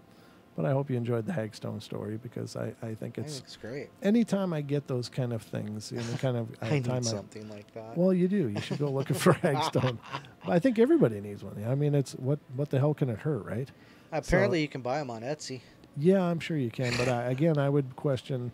The thing is, well, not just that. Just I would be worried that it wasn't just made by somebody, because it's the idea is that it's supposed to be naturally occurring, and that's, I don't know how, but where the magic comes from or something, I guess. Like we saw in that one video, I think that one was made. It just felt made to me. Right. So I mean, just very interesting, but. Anytime I find information about quick little things like that people can do as talismans against darkness, sure, why not? Why not wear it? It's like, if it's bunk, it's bunk, but at least you got it on. If it's not bunk, then it's great. Working for you. Yeah, exactly. It's like, I don't know if it works or not, but I'm here to tell you a lot of weird things have happened as a result of wearing it that I thought were incredibly profound. And I can't explain some of these things for the life of me. I've been over it a million times in my head. I don't know how the hell some of those things happen, but maybe on another show I'll get into that. But anyway, continuing our journey into haunted places. Haunted places, yeah. I'm just looking through these offerings here. And ladies and gentlemen, again, the haunted places can be perpetrated by bringing something haunted into your place. We've talked about that many times on the show, that be careful if you're a thrift shopper or buying secondhand stuff, because it may come with a lot more than just great value. And, be careful. Consider that cleansing things is usually very easy to do, and it's better to get on the front end of it before it spreads from that and creates attachments and other problems. So just some words of advice. So this one is called A Little Boy. Again, I have a hard time with these spirit kid stories, but I don't know. We'll go through it anyway. And not to say that it can't happen again. That's my disclaimer. I believe that it is possible. I just think that more often than not, it's not a kid. So that's my 2 cents. To tell this story, I have to begin by saying ghosts are very real. Well, thank you for that. Thank you for that validation, author of this story. In my home, there's a spirit of a little boy. At night, you can hear him walking around the house making noises, playing with my sister's toys. When trying to sleep, he would shake my bed. This has happened many times before, and I have a nightlight in my room for when my nephew sleeps over. One night, the nightlight lights up the whole room, while I just laid in bed. For a quick second, the room went pitch black. I thought it might have been my eyes adjusting to the dark, but then all of a sudden, with such slow creepiness, very, very slowly, the room went black, as if someone was covering the light. I was the only one in the room, and I ran out of the room. I have pictures of this ghost. My sister and mother have seen this little boy. He's very white, pale ghost color. I've spoken with him on Ouija board. Oh, dear God. Oh, gosh. And in my home. And he's 12 years old. He died in the early 80s. Between moving things around and whistling at night to my bed shaking, there are ghosts. Oh, Ouija board. Not that they can't be used responsibly, but they are not a toy, They're a wild portal that you bring into being. Yeah, you are creating a portal, that's right. And if you don't know how to close a portal, you have no business opening one. And if you want to learn more about how to close that portal responsibly, then do some Googling and some research. But, it's just really, again, recommended for ages 8 and up. Yeah, it's like, let's really? Play. You too can summon your own spiritual attachment. Yeah. Which reminds me of something Glenn from North Nottingham said today. Never mind. It's just funny. Oh, okay. You're not going to say what it was? Well, he said something about our friend Zara from Paranormal White Noise being possessed by Zozo. It was just funny. Oh, dear God. It was hilarious. Yeah, the Zozo demon. That's a tough one, yeah? Yeah. That's a creepy one.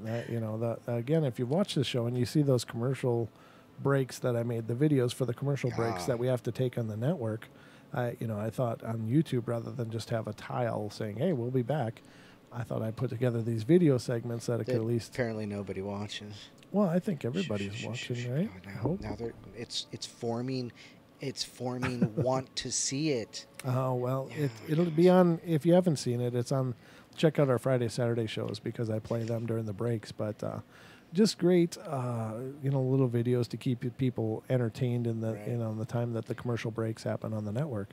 But there on the hour break is the ghost video, and that one is the newest one, but there are some video segments of the alleged Zozo phenomenon, and it's really creepy. I think it's just horribly creepy. And whether the videos are legit or not, I can't say, but they are creepy.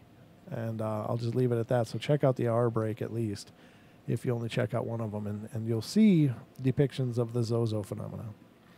Very cool. Oh yeah, there is that one where she starts shaking and the guy was writing the name Zozo. Yeah, that's right. Yep, that's the last one, but the first one. Yeah, the first could one was very well the best be one. as well. Yes.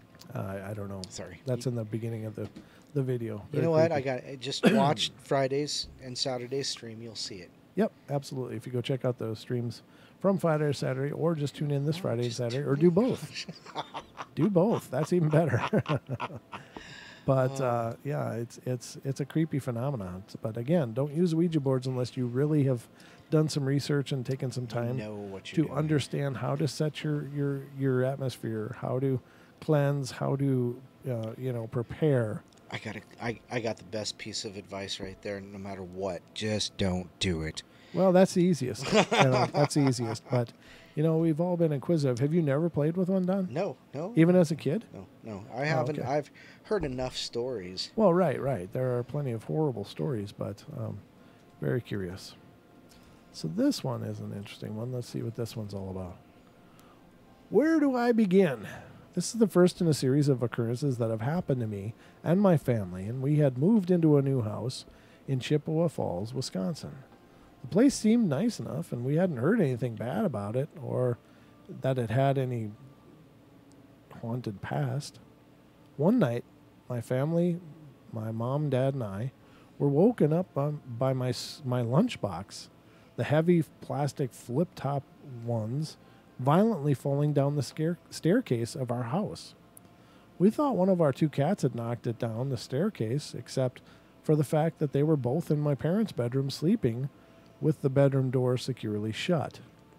My bedroom being upstairs was 2 rooms away from the staircase, and there was no possibility of my lunchbox crashing down. Plus, I remember specifically taking my lunchbox and setting it next to my bed after school that day. And top it all off, my bedroom door was shut too. After 6 years, we still never figured out how that lunchbox could have fallen down the stairs in the middle of the night. But after a few more instances in the house, we truly believe that there was more than just us living in that house. So it's probably not a haunted lunchbox, which is good because that's the thing the kid takes to, right? That would be awesome. That would be a haunted That would lunchbox. be something this is my Dybbuk box. It's a Hulk lunchbox. There you go, ladies and gentlemen. Oh, nice. Absolutely. True stuff. But it's possible. But no, it sounds like the whole house is kind of creepy. So, but very cool. This one is another one. And it has to do with a ghost in the house again. Me and my dad swear that our house is haunted. Of course, my mom won't have any idea of it. My dad was asleep when he heard high heels walking across the room. Uh-huh. I know it's true because I've heard them too. My dad thought it was my mom trying to scare him. He waited until it got really close to him, and he felt cold. He turned around and was going to scare my mom. He yelled, "Rah!" and there was nobody there. And a few nights later, we heard it again. He waited until it got really close and held real still. He felt cold again. Then the cover was pulled up around closer to his neck. He waited until the footsteps were a little further away. He turned around, but there was nobody there. We see the curtains on the wall move all the time and stuff fall during the middle of the night. Whatever it is, I don't think it's trying to hurt us. Just, it must have been a mom because it covers us up at night if we're uncovered.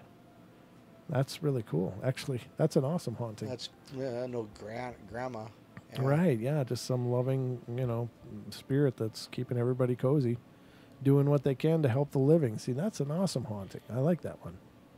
Beautiful story. I mean, it's not throwing crap around. It's just right. Hey, so it's just making sure you're tucked in. Would you like a story before you go to bed? Right. Did you brush your teeth? Right. There you go. It's possible. House of Horror. Ooh, that sounds good. Sounds like my basement. With your chest freezer. My giant freezer. All right. I swear I'm going to take a picture with somebody in that thing someday. When I was 14, we moved into an old CPR house.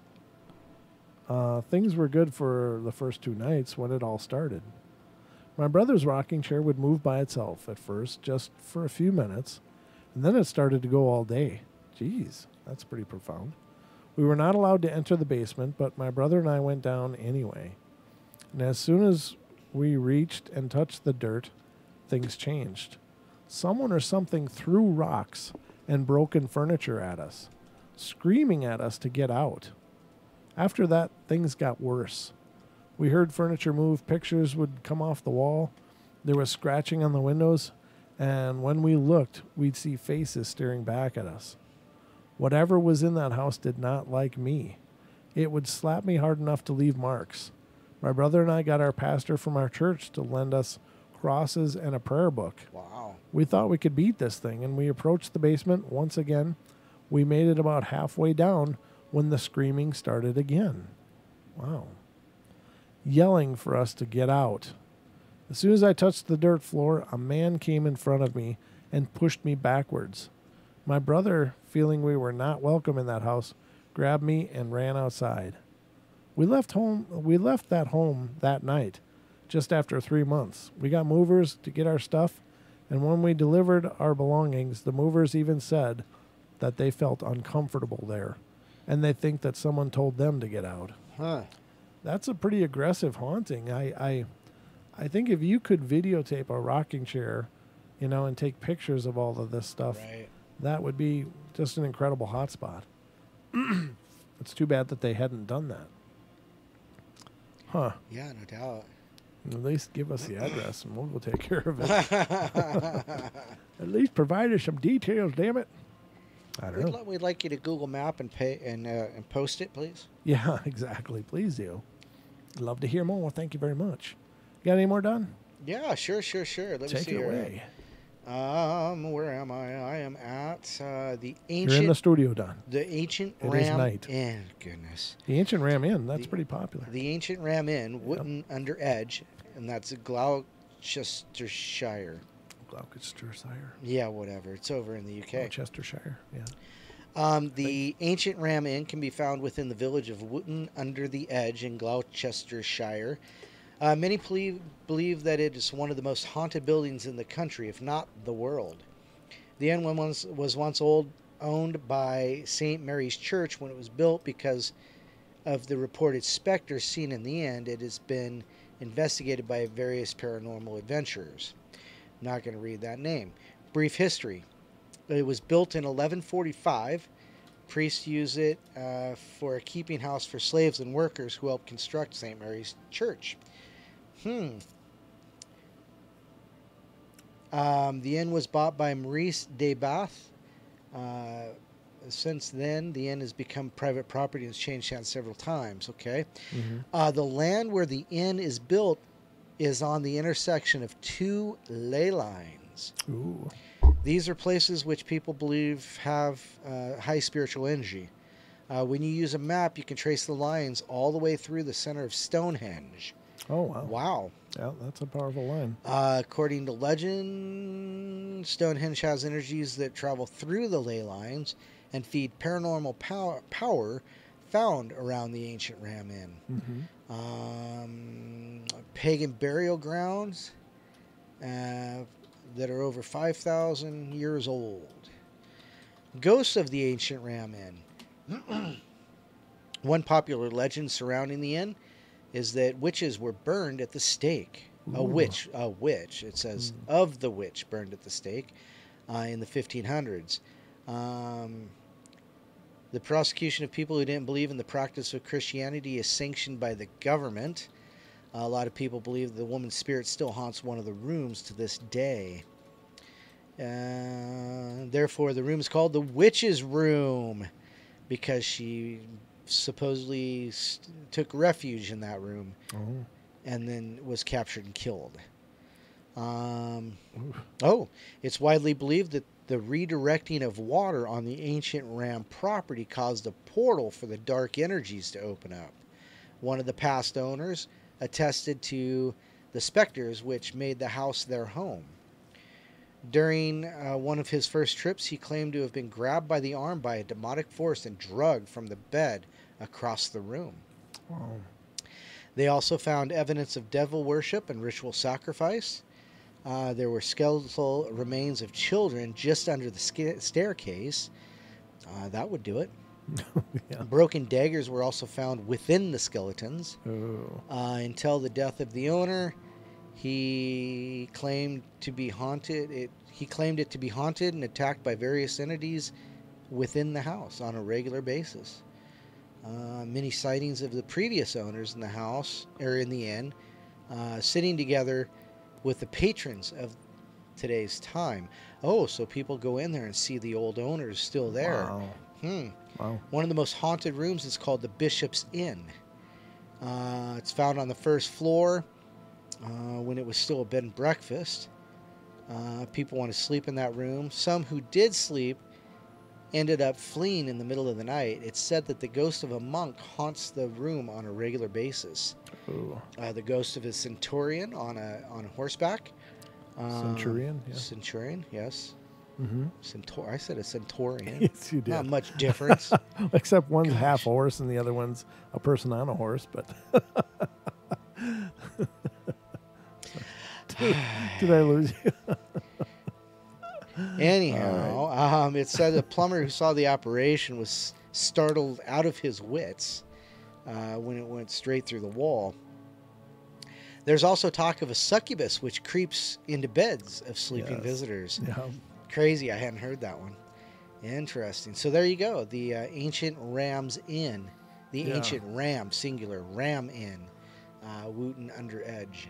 There you go. So that was an interesting one. Very cool. Yeah, that's a very well-known place. In fact, Ghost Adventures even did a show there. That's what was mentioned. I didn't say that though. Yeah, well they did, and I don't know. It was when Zach Bagans even claimed to have a succubus attack when he was there, and they even underwent a ritual with a lady snake who is a Wiccan practitioner or a witchcraft practitioner. I'm not sure that there's much of a difference, but you know what I mean. And she cast a spell, and I mean that's fine. I don't have anything against that personally, but I mean it was just so dramatic, that whole episode.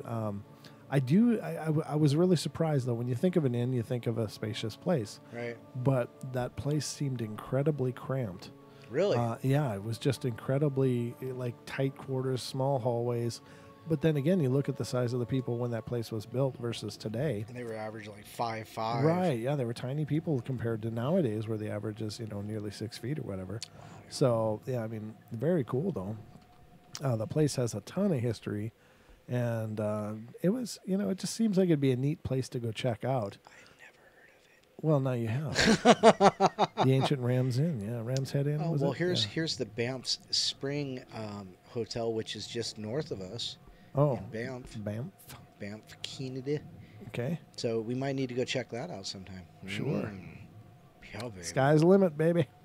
The portal will go wherever they let us. The limitation is, however. Yeah, well, there are financial restrictions on us getting too ambitious, but we're working on it. We'll just sleep in the back of a Subaru. We'll be heading to Canada. Canada or bust. Canada or bust. Yeah. We'll start at the corner where I live, 95 in Colbert. Maybe we'll bump into somebody walking down the street with a bike at night. Yeah. Well, what's the story? Right from there. Yeah. Anyhow, what you got? Oh, you were talking about the Banff thing in. Oh, weren't you going to read about it? Or I could certainly do that. I thought there was a story. There is a bit of a story, but my apologies. I did not get to research this one, but I've got a short, quick one. So the Banff Springs Hotel in Alberta, Canada. This major historic hotel is home to several different spirits, some kindly and some rather more unnerving. A regularly cited spirit is that of a former bellman who helps with the guests' luggage. Other such visitors include a bride seen dancing in the ballroom and a ghost of a murdered family. It resembles Arkham Asylum in DC comic books, which was actually Batman. Wow. And as such is one of the creepiest places in the world. So the Banff Springs Hotel. Oh, okay. We'll have to check that out. Right, and I've heard of like is it Chateau Lake Louise up there? I've been there. Oh, yeah. It's beautiful, but I hear that place is pretty haunted as well, or has some hauntings there. It's a very big place, but it's hard to know. Right. So, interesting. I guess I kind of left that music on loop, didn't I? It's mood music, ladies and gentlemen. Hope you've enjoyed it. Well, this is the one you just got done with, right? Yeah, it's the one I just wrote. Yeah, absolutely. Or I'm writing. I've decided that it's going to be a song with lyrics and other things on it, not just atmospheric. So I got a lot of work to do yet, but I hope you enjoyed it. Anyway, but yeah, very cool. We're at 8:53. I think we got time for another story, and then we've got to close up shop because we got someplace to go, baby. We actually have something to do. We got to get me home before bedtime. Oh, that'd be nice. Well, that's probably not going to happen, but we'll try. All right. This one sounds interesting. Water heater. All right. So we'll see. It has to do with a water heater. Let's see what it says. Haven't had too many experiences with the spiritual world, but many people who I know have. There are just a few things I thought I'd share just to see what others think. I'm convinced there's a spirit of some sort living in my dad's house. He's not sure if there is one or not, but sometimes when he comes home at night, the pictures on top of his TV are moved around. He lives alone, so no one else is in the house to move them. Sometimes when I'm over there, I'll see a flash of light go by for no apparent reason.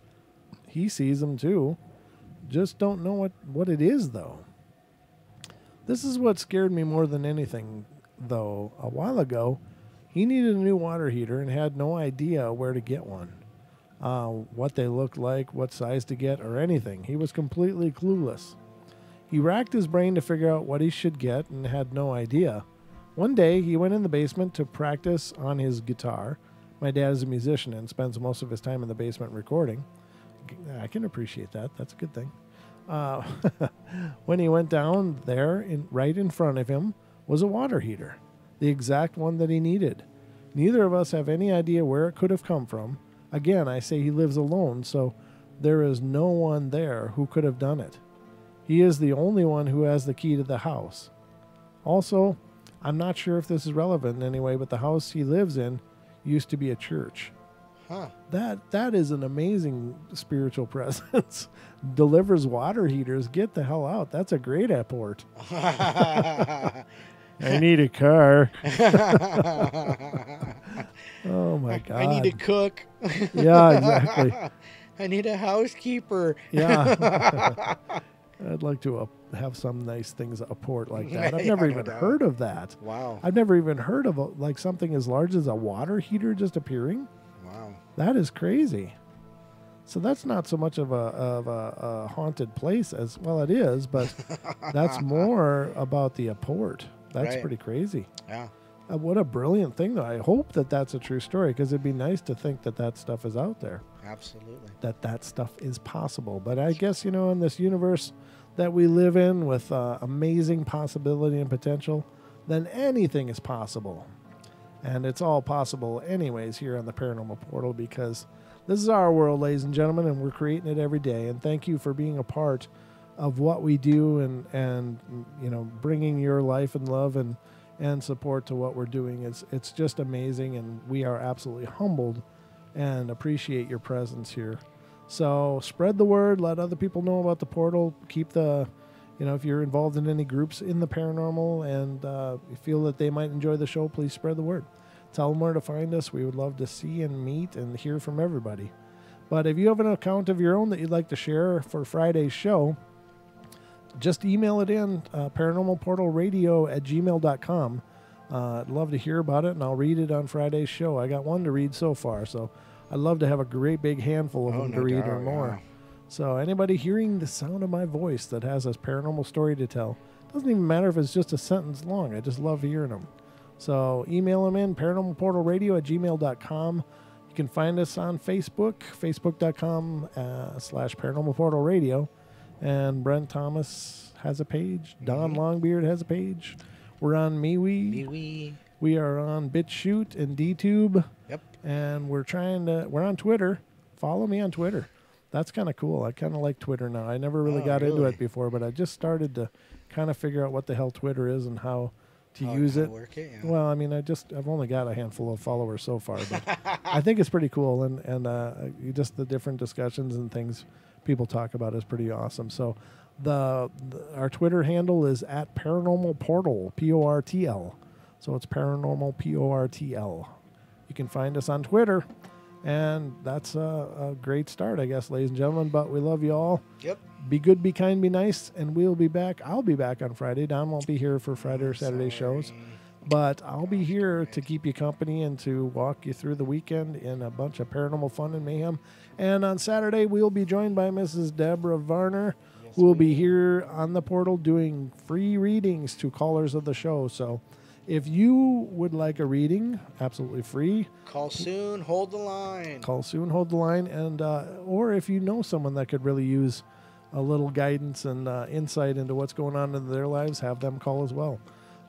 We would love to, we'll get to as many calls as we can.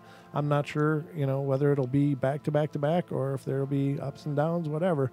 But the show will be happening on Saturday night. So spread the word, and we will see you again on Friday night. And I don't know. That's about all I got. Don, you got anything in closing? Nope. I got nothing other than I'm still alive and didn't get hit by a flaming fireball. And we'll see you guys not this weekend, but the Wednesday after. All right, guys. Love you, and we'll see you on Friday. I'll see you on Friday. And until then, take care and keep it spooky. Keep it spooky. That might be my new tagline. Keep it spooky. Keep it paranormal. I don't know. Just Good night. We'll see you guys.